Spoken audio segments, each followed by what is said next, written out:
Welcome to NR biology YouTube channel. ఈ వీడియోలో భాగంగా మనం ఈ రోజుకు సంబంధించినటువంటి కరెంట్ అఫైర్స్ గురించి డిస్కస్ చేద్దాం.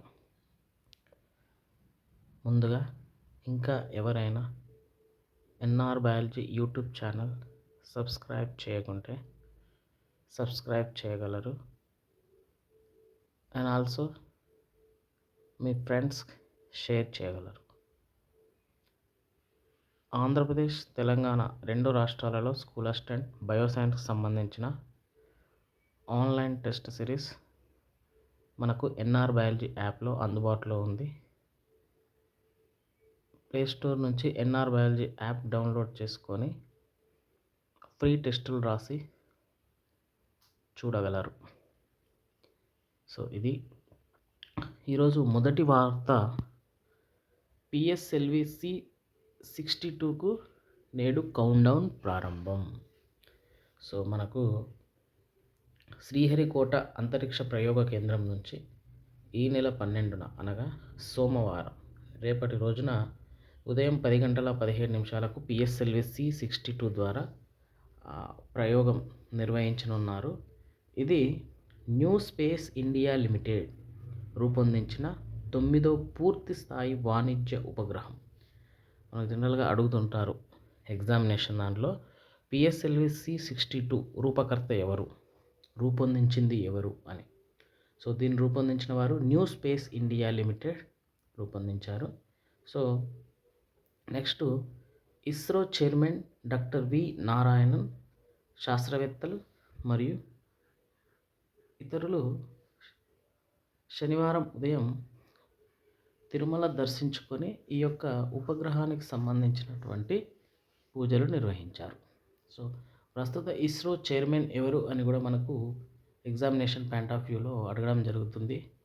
సో ముఖ్యంగా మనం నిర్వహించే ఈ కరెంట్ అఫైర్స్ వీడియోలు డిఎస్సి మరియు పీజీటీ, టీజీటీ సంబంధించిన పోస్టులు, అలాగే మోడల్ స్కూల్ టీచర్లకు సంబంధించిన టీచింగ్ పోస్టులకు సంబంధించినటువంటి పర్ఫెక్ట్ ప్లాన్తో ఈ యొక్క వీడియోలు చేయడం జరుగుతుంది. So ISRO chairman doctor V Narayan గారు.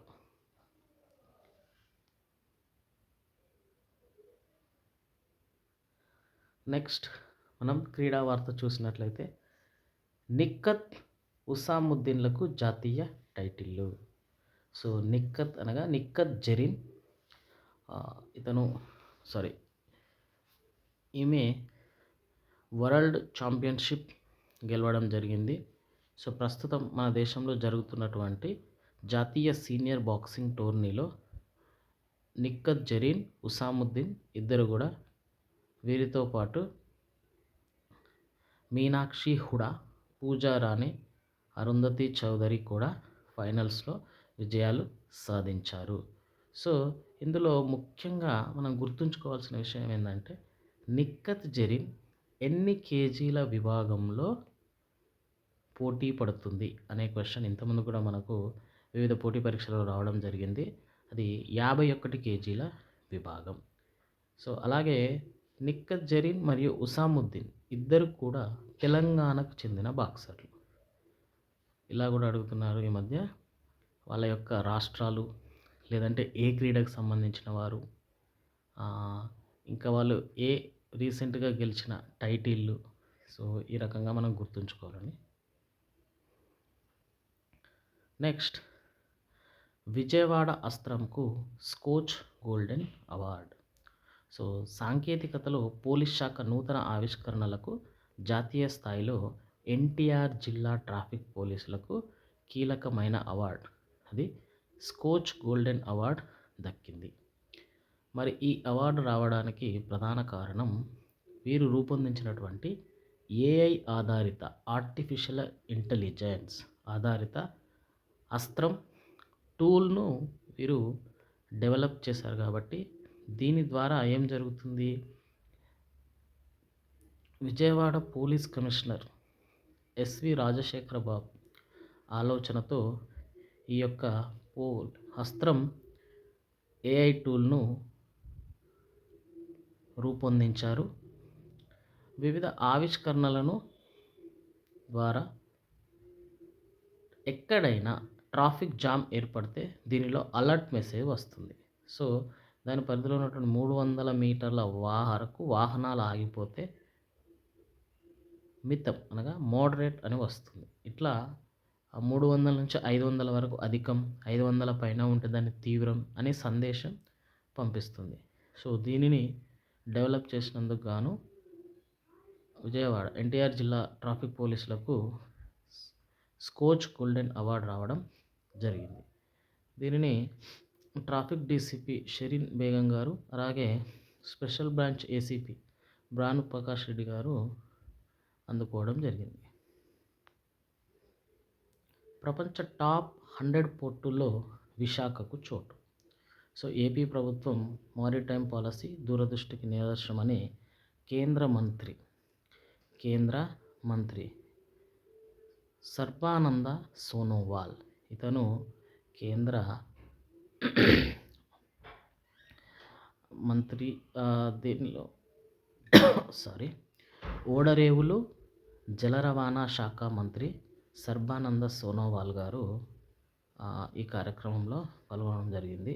సో, వారు చేసిన స్టేట్మెంట్ ఏంటంటే ప్రపంచ టాప్ 100 పోర్టుల్లో విశాఖకు చోటు దక్కింది. సో, ఇది మ్యారిటైమ్ ఇండియా విజన్ 2030లో భాగంగా మ్యారిటైమ్ అమృత్ కాల్ విజన్ 2047 ఈ రెండు కూడా ప్రధాని నరేంద్ర మోడీ గారు దూరదృష్టితో ప్రకటించారు. దానిలో భాగంగానే ఈ యొక్క కార్యక్రమం అనేది జరగడం జరుగుతుంది.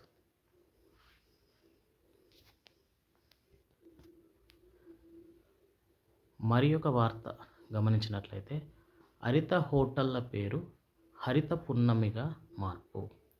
సో, ఆంధ్రప్రదేశ్ రాష్ట్ర పర్యాటక అభివృద్ధి సంస్థ ఆధ్వర్యంలో నిర్వహిస్తున్నటువంటి హోటళ్ళు, రిసార్ట్ల పేరును హరిత పున్నమిగా మార్చనున్నారు. ఇప్పటి వరకు హరితగా ఉన్న పేరు తర్వాత పున్నమి చేర్చి హరిత పున్నమిగా మార్చాలని ఆంధ్రప్రదేశ్ పర్యాటక అభివృద్ధి సంస్థ తీర్మానం చేసింది. నెక్స్ట్, నారా భువనేశ్వర్కి outstanding dairy professional award. Dairy రంగంలో సేవలకు గుర్తింపుగాను నారా భువనేశ్వరి గారికి outstanding dairy professional award రావడం జరిగింది. ఇది హెరిటేజ్ సంస్థ సంబంధించిన బీసీఎండీగా నారా భువనేశ్వరి గారు ఈ అవార్డును అందుకోవడం జరిగింది. గతంలో కూడా 2025 సంవత్సరంలో ఇన్స్టిట్యూట్ ఆఫ్ డైరెక్టర్స్ సంస్థ భువనేశ్వరి గారిని డిస్టింగ్విష్డ్ ఫెలోషిప్ 2025తో సత్కరించారు. అలాగే హెరిటేజ్ ఫుడ్స్కి గోల్డెన్ పికాక్ అవార్డు రావడం జరిగింది. సో, మన ఆంధ్రప్రదేశ్ రాష్ట్ర ముఖ్యమంత్రి వర్యులు నారా చంద్రబాబు నాయుడు గారి సతీమణి నారా భువనేశ్వర్ గారికి ఈ యొక్క outstanding dairy professional award రావడం జరిగింది. ఇది Indian dairy association south zone ఆధ్వర్యంలో కేరళ రాష్ట్రంలో ఈ అవార్డును ప్రదానం చేయడం జరిగింది. మరి ఒక వార్త, వైద్య అత్యవసర పరిస్థితిలో వచ్చే వారం వ్యోమగాముల తిరుగు ప్రయాణం. సో, అంతర్జాతీయ అంతరిక్ష కేంద్రం ISSలో ఒక వ్యోమగామికి వైద్యపరమైన అత్యవసర పరిస్థితి నేపథ్యంలో అమెరికా అంతరిక్ష సంస్థ అయినటువంటి నాసా భూమి మీదకి వారిని షెడ్యూల్ కంటే ముందుగానే తీసుకురావడానికి సన్నాహాలు చేస్తున్నట్టు వెల్లడించారు. నెక్స్ట్, మనకు సైన్స్ అండ్ టెక్నాలజీలో భాగంగా కొత్తగా మొక్కలు కానీ, జంతువులు కానీ, ఇతర సూక్ష్మజీవులు కానీ ఏదైనా కొత్తగా గుర్తించడం కానీ కనుగొన్న వాటిని మనం ఖచ్చితంగా గుర్తుంచుకోవాలి. ఈ మధ్య ఎగ్జామ్స్లలో ఎక్కువగా అడగడం జరుగుతుంది. సో, ఇక్కడ మనకి ఈరోజు వచ్చినటువంటి వార్తల్లో అరుణాచల్లో కాగితం లాంటి పుట్ట గొడుగులు. సో, సన్నగా కాగితంలా ఉండే ప్లీటెడ్ ఇంక్ క్యాప్ పేరును కూడా గుర్తుంచుకోవాలి.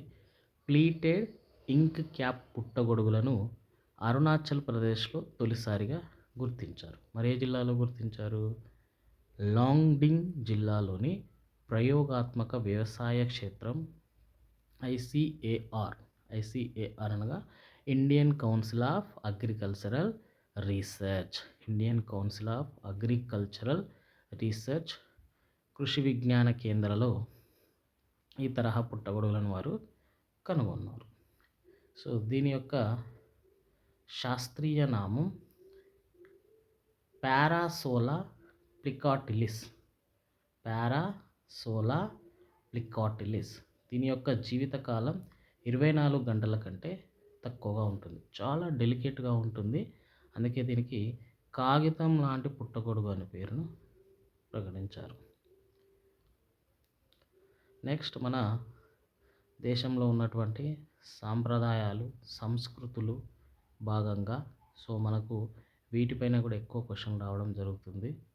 సో కాశ్మీరీ సోజ్నీ టోపీకి దేశ విదేశాల్లో ఖ్యాతి. సో నిన్నటి దాంట్లో మనం డిస్కస్ చేసినట్టయితే బిహు పండుగ ఎక్కడ జరుగుతుంది అంటే అస్సాం రాష్ట్రంలో. మరి బిహు పండుగను పోలిన పండుగ తెలుగు రాష్ట్రాల్లో ఏది అని అడిగినప్పుడు మనం సంక్రాంతి. 2 రాష్ట్రాల్లో జరిగిన పండుగ. ఇప్పుడు నూతన సంవత్సరానికి కొత్త పంట చేతికి రావడం. సో ఇప్పుడు జరుగుతున్న సంక్రాంతి పండుగ అస్సాంలో కూడా బిహు పేరుతో నిర్వహించడం జరుగుతుంది. ఇలాగే సంస్కృతి సంప్రదాయాల్లో భాగంగా కాశ్మీరీ సోజ్నీ టోపీకి కూడా వివిధ దేశాల్లో ఖ్యాతి ఉంది.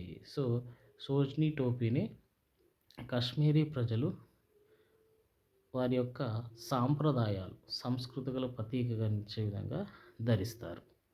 మనకు ఎగ్జామ్లో రావడానికి ఛాన్సెస్ ఉంది.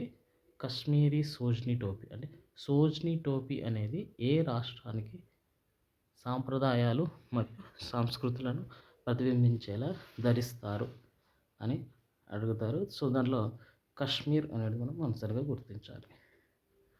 సో ఇదండి ఈరోజుకు సంబంధించిన వార్తలు. సో మరి యొక్క వీడియోతో మనం రేపటి కరెంట్ అఫైర్స్లో కలుద్దాం. సో ముఖ్యంగా ఈ వీడియో చేయడానికి ప్రధాన కారణం మనము టీచింగ్ సంబంధించినటువంటి రిక్రూట్మెంట్స్, డిఎస్సి కావచ్చు, గురుకుల టీచర్స్ కావచ్చు, లేదంటే పీజీటీ రిక్రూట్మెంట్, టీజీటీ రిక్రూట్మెంట్, అలాగే model school KGBV teachers. So వీళ్ళందరికీ ఉపయోగపడే విధంగా ఈ యొక్క కరెంట్ అఫైర్స్ వీడియోని చేయడం జరుగుతుంది. ఇంకా ఎవరైనా NR biology YouTube channel subscribe చేయకుంటే సబ్స్క్రైబ్ చేయగలరు. అలాగే స్కూల్ అసిస్టెంట్ బయోసైన్స్ సంబంధించిన ఆన్లైన్ టెస్ట్ సిరీస్ గురించి please download NR biology app from play store. So thank you for watching this video. Thank you one and all.